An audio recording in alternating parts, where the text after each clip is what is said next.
Welcome to ALPHORES e-learning classes. Okay, we are going to start today 8th chapter, unit 8 of economics first year. So we are in the economics first year and we already completed 7 chapters and this is the 8th chapter. The name of the 8th chapter is Theories of Employment and Public Finance. Let me explain you first about this title itself. Then we will enter into the lesson. First one, theories.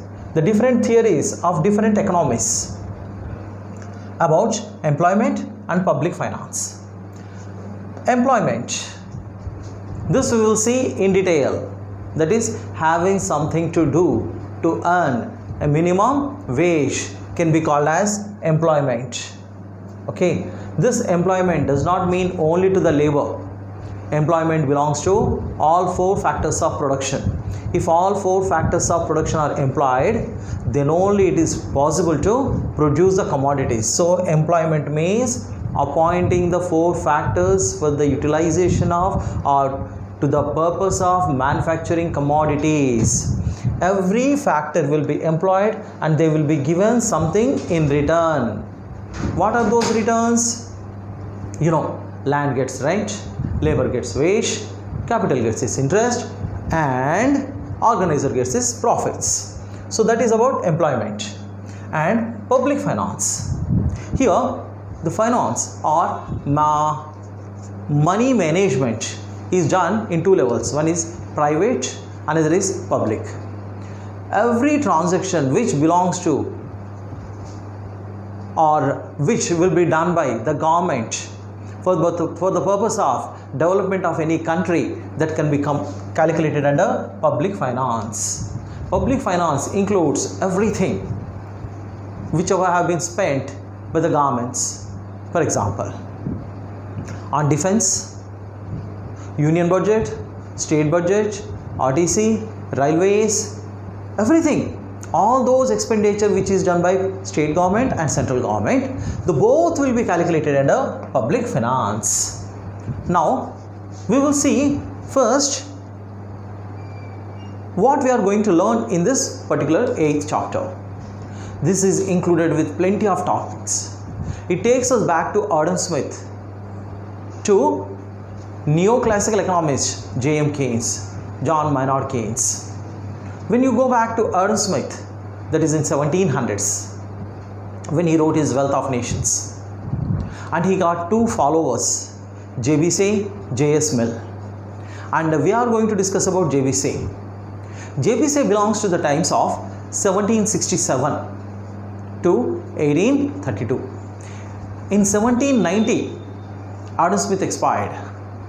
By the time, he already created some of his followers who followed his steps and who supported Adam Smith saying very staunchly. That is J.B. Say as well as J.S. Mill. J.S. Mill comes later after J.B. Say. And this total era from 1700s to till nowadays, we will see it in 3 levels. One is classical, neoclassical, and modern. Or we will see from Keynes, J.M. Keynes, pre-Keynes theories, and that is classical. At the time of classical theories, that is neoclassical theory, that belongs to J.M. Keynes period, pre-J.M. Keynes period, J.M. Keynes period, and post-J.M. Keynes period. So pre-Keynesian period, Keynesian period, post-Keynesian period. In 3 levels it will be divided.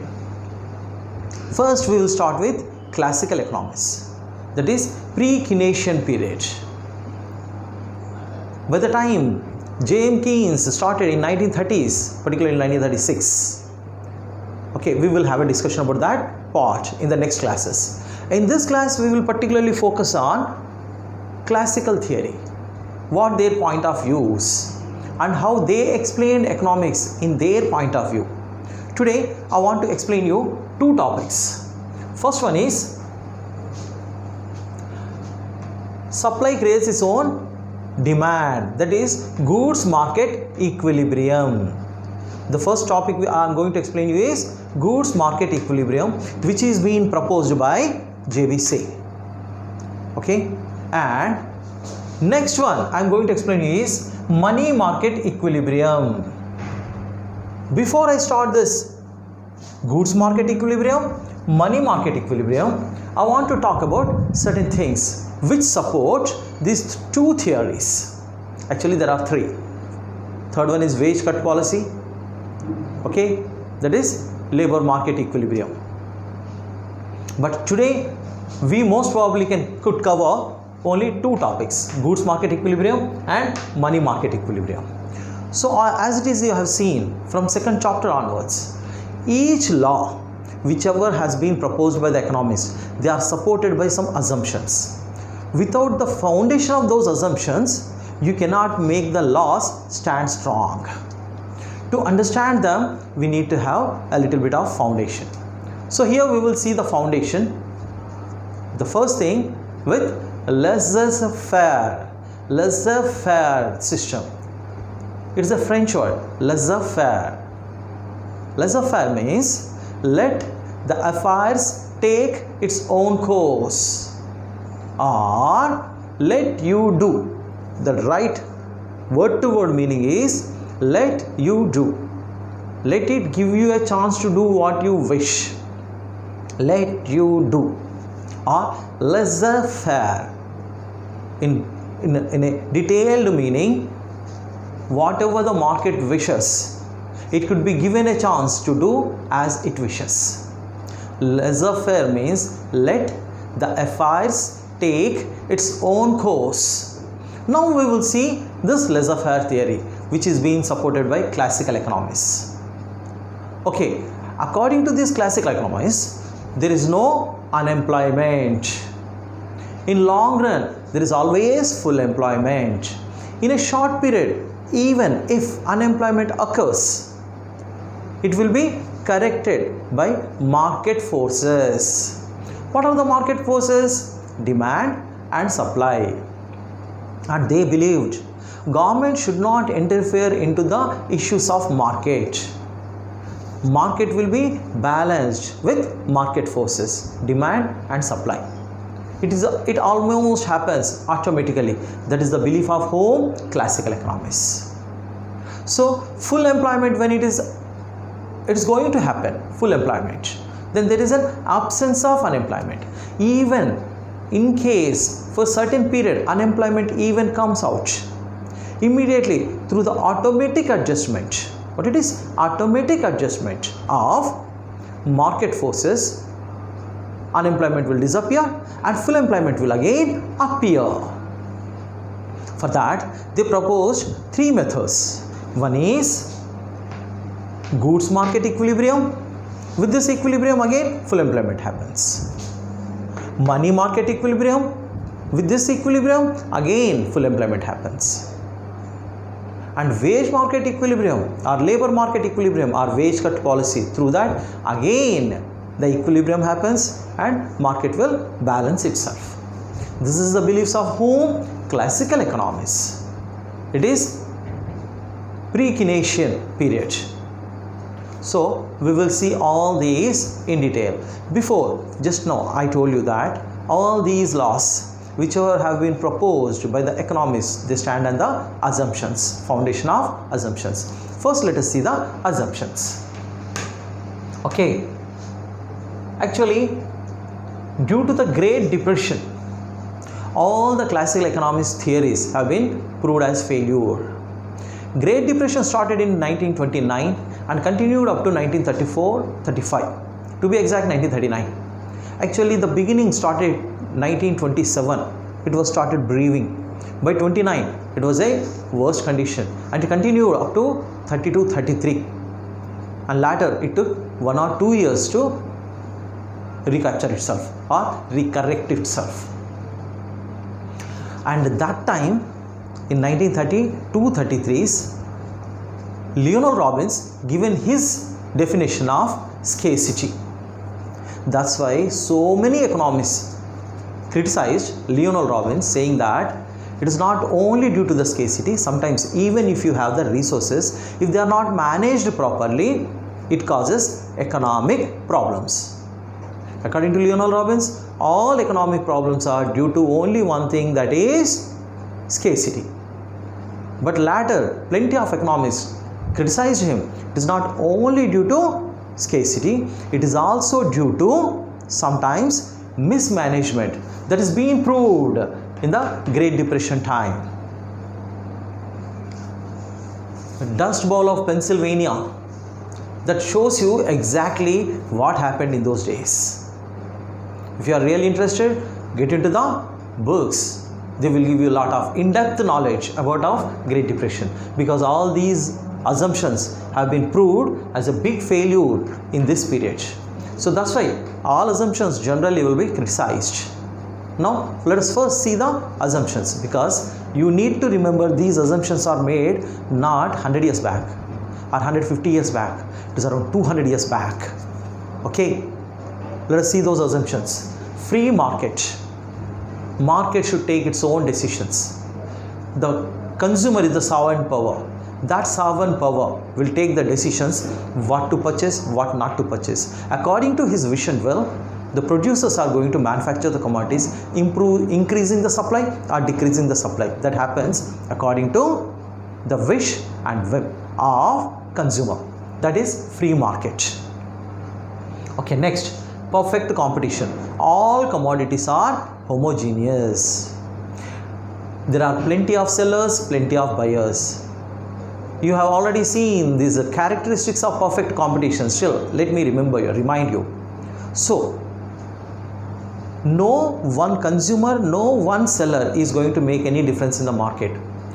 Whether you sell one commodity or 1,000 commodities, price is going to be stable. You don't need to decrease the price to sell more commodities. And transport cost is not going to be added.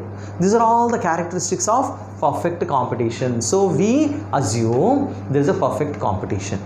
And the first assumption is free market without any interruptions. No government interference. Government should not interfere into the issues of market. Government has to take care of keeping the internal and external peace. It should not interfere into the market, what to produce, how much to produce, how to produce. These are all not the decisions of government. It should not interfere into the market. Its interference should be most little or none. Those are the three assumptions. Let us see the fourth one. Savings automatically becomes investments. Consumer, whatever his income is, either he consumes or he saves. Whatever consumed, it goes into the market. And the assumption is whatever he saves, that automatically becomes investment and capital goods. Now you got it? This investment is going to use to purchase capital goods, and the consumption expenditure is going to give the money to the market to purchase the raw material and reproduce the commodities. So consumer income will turn to two things: consumption, saving. Consumption gets into the market, and savings indirectly after a little bit of period turns to investment, and it becomes investment on the capital goods. Means consumer is not going to have anything in his pocket. Everything is again in the market. Means savings equals to investment. Clear? Now let us see, interest rate is flexible.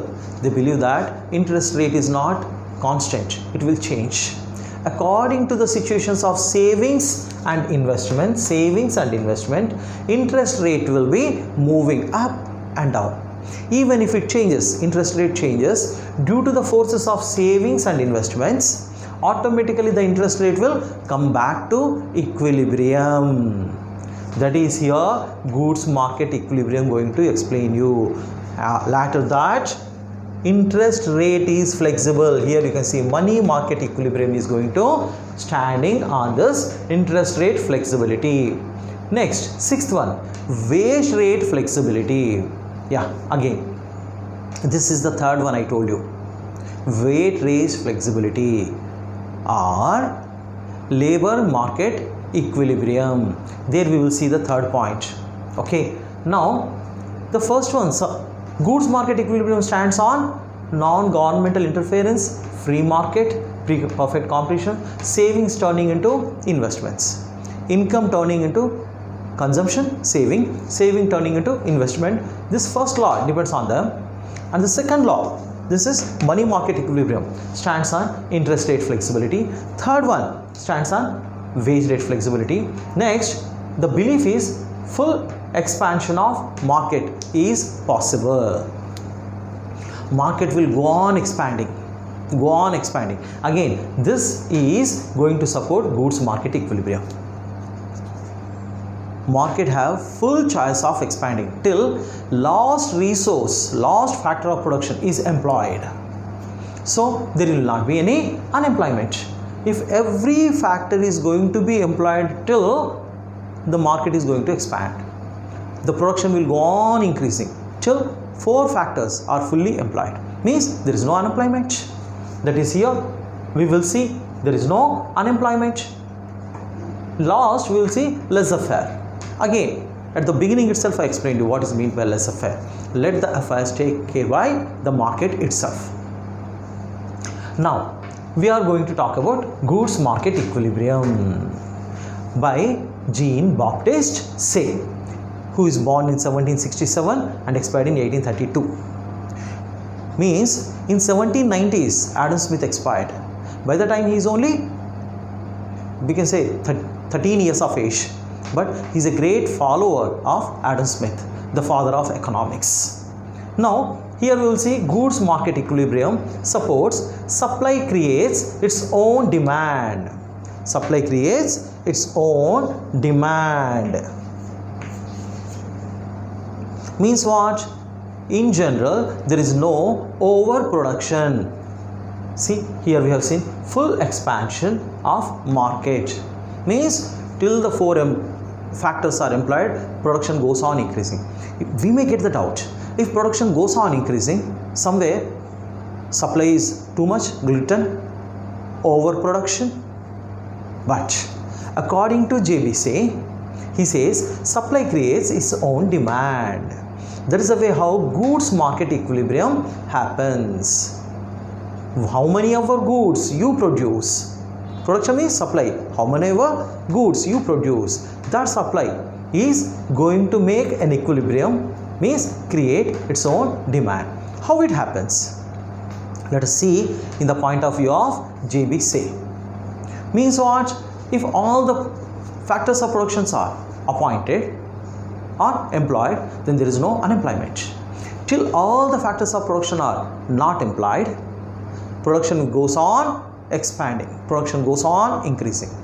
That increased production, increased supply will create its own demand. That is the law. Now I explain you how it happens. According to JB Say, if 4 factors are appointed or employed for production of certain commodities, certainly they are going to get returns. We appoint 4 factors: land, labor, capital and organization to produce the commodities. When commodities are going to be produced, we need to pay back rent, wage, interest and profit. So with this revenue, whatever is being produced, that is going to get the demand out of the income of these 4 factors. The owner of land gets the rent and he is going to spend that in purchasing the commodities. Labor, whatever the wage he got, he is going to spend the amount in purchasing the commodities whichever he produced himself. Capital, the owner of capital gets his interest, he is going to spend that amount to purchase commodities which are produced. Fourth, organizer, he gets the profit, he is going to spend that income in purchasing the commodities which are produced by utilization of these 4 factors of production. So what is happening? These 4 factors are producing, for that they are getting returns. The production is going to be purchased by these 4 factors owners. So automatically demand for those commodities is created as the production is started itself. Means the cost which spent on these four factors is creating the demand for those commodities which are supplied into the market. That is the point of view of goods market equilibrium. So automatically there will be an equilibrium. Automatically market will settle. Market will adjust whatever revenue incurred by the four factors spent on purchasing the commodities. And here let us come back to the seventh point, full expansion of market. What did we say? Four factors will be appointed till they all are employed. So supply goes on increasing. Supply goes on increasing in the process of appointing four factors to make full employment, to create full employment. Then what happens? You see, supply is increasing.